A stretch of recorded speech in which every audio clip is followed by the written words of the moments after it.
होती है। महाकवि कालिदास प्रणीत अभिज्ञान शाकुंतलम। चतुर्थो अंकः।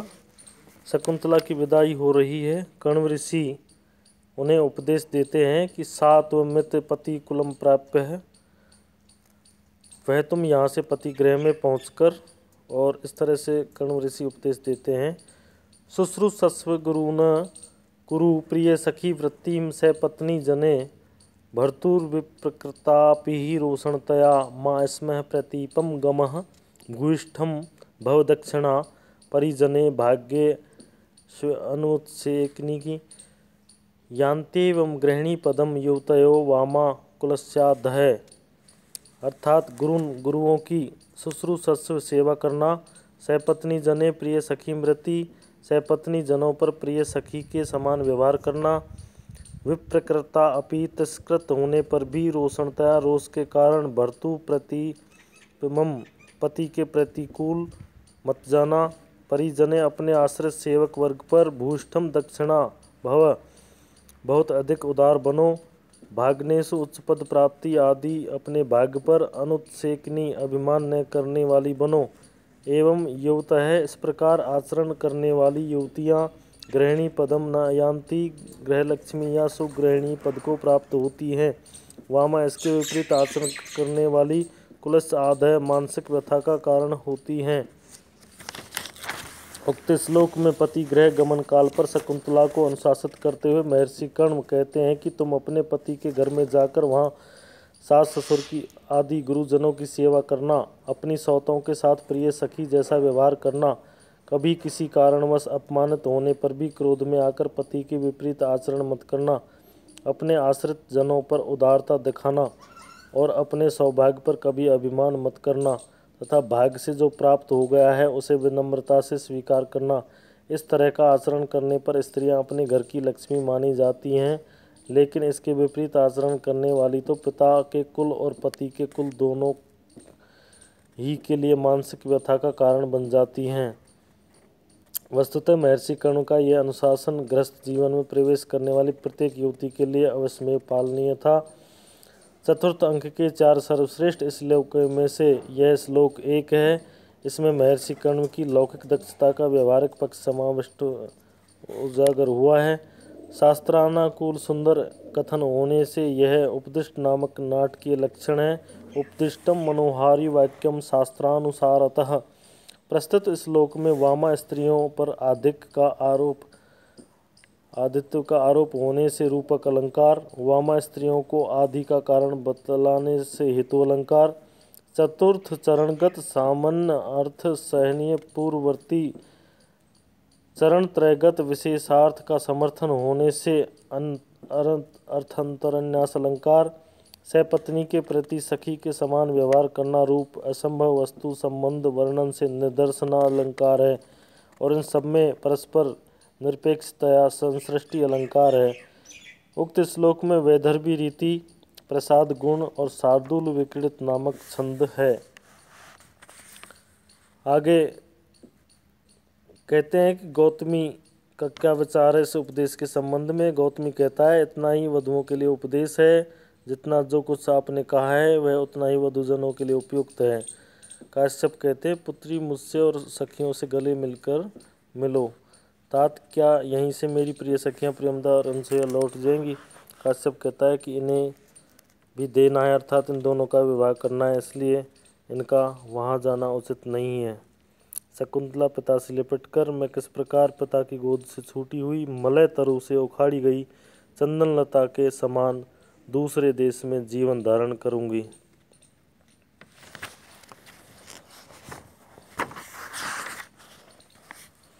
काश्यप कहते हैं कि पुत्री, इस प्रकार तुम दुखी क्यों रही हो?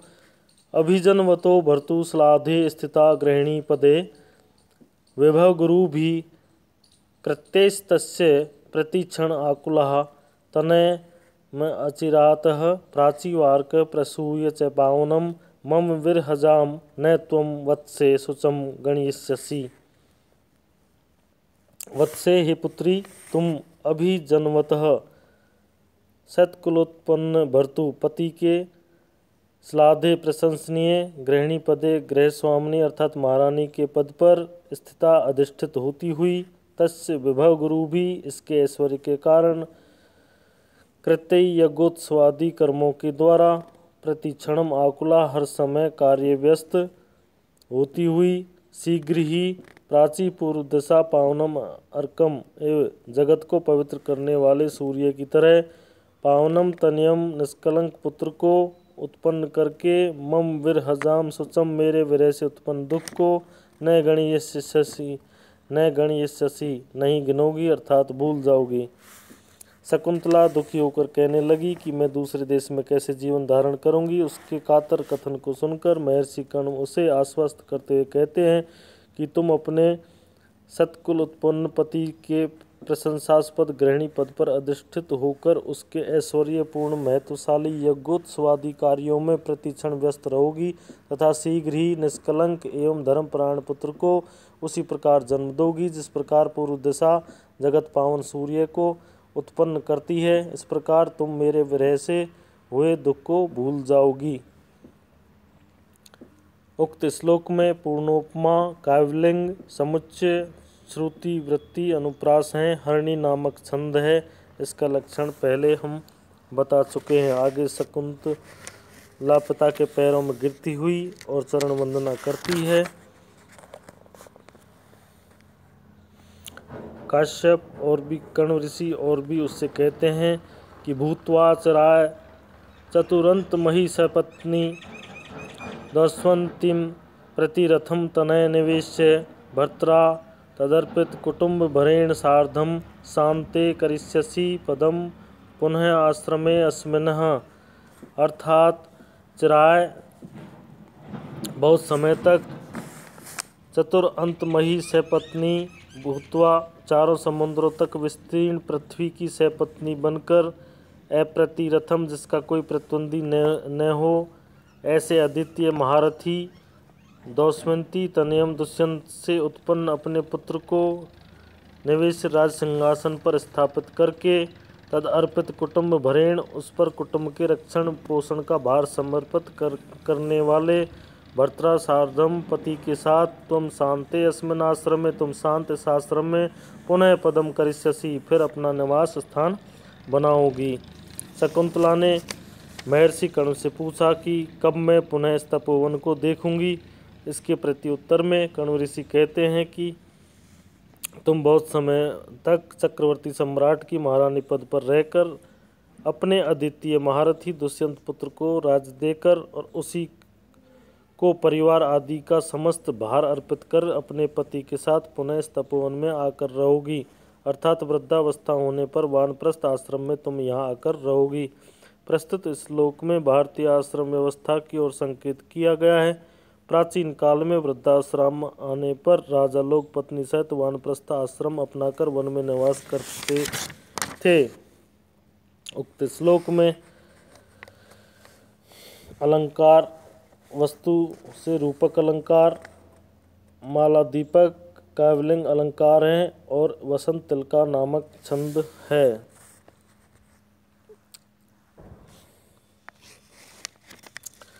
कहते हैं, हे पुत्री, तुम्हारे द्वारा पूजा के रूप में पहले डाले गए झोंपड़ी के द्वार पर उगे हुए निवार धान्यों को देखते हुए मेरा शोक किस प्रकार शांत हो सकेगा। गौतमी, शकुंतला और उनकी सखियां सब दुखी होते हैं और काश्यप कहते हैं, सैन्यवास अर्थात लंबी सांस छोड़कर सम्मेष्यति मम शोक कथुम न वत्से त्वया रचित पूर्वम उटज द्वार विरूढ़म निवार बलिम विलोकयतः।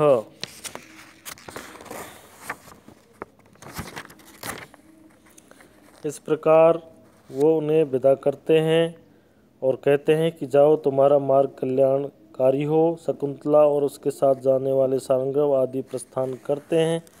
इसके बाद काश्यप कहते हैं कि इसने प्रवृत्तिर वंशर्दिनी समवर्ष परिक्रम में हंत भो शकुंतलाम पतिकुलम विसृज्य लब्धमिदानी स्वास्थम कुतः। अर्थात लंबी सांस कर लेकर कहते हैं, अनसुया, तुम लोग तुम लोगों की सखी चली गई हैं, अब मैं चल रहा हूँ, तुम लोग अपने शोक को दबाकर मेरे पीछे आओ। काश्यप कहते हैं कि अर्थो ही कन्या पर किए एवं तामद संप्रेष्य परिग्रहीतु जातो ममायम विशद प्रकामम प्रत्यर्पितन्यास एवांतरात्मा। कन्या ही अर्थात कन्या वस्तुतः पर किए एवं अर्थ पराया धन होती है। अतः आज उसको परिग्रहीतु उसके पति के पास संप्रेष भेजकर मम अयम अंतरात्मा मेरा यह अंतर्मन प्रत्यर्पित अन्यास एवं किसी धरोहर वापस कर देने वाले व्यक्ति के समान प्रकामम अत्यंत विशद स्वच्छ एवं प्रसन्न हो गया है। वस्तुतः महर्षि कण्व शकुंतला को अपने पति गृह में भेजकर उसी प्रकार स्वयं को निश्चिंत अनुभव करते हैं जिस प्रकार कोई अपने पास रखी हुई धरोहर की वस्तु को सुरक्षित रूप में न्यासकर्ता को लौटाकर स्वयं निश्चिंतता का अनुभव करता है और वह प्रसन्नता प्रकट करता है कि उसने अपने कर्तव्य का निर्वाह पूर्णतः कर दिया है। प्रस्तुत श्लोक में इव द्वारा संभावना अर्थ प्रकट होने से उत्प्रेक्षा अलंकार है, इंद्र वज्रा छंद है और स्यादिंद्र वज्रा यदि तौ जगऊ गए। इंद्र वज्रा छंद के प्रत्येक चरण में 2 तगण 1 जगण और 2 गुरु वर्ण होते हैं। इस क्रम में कुल 11 वर्ण होते हैं।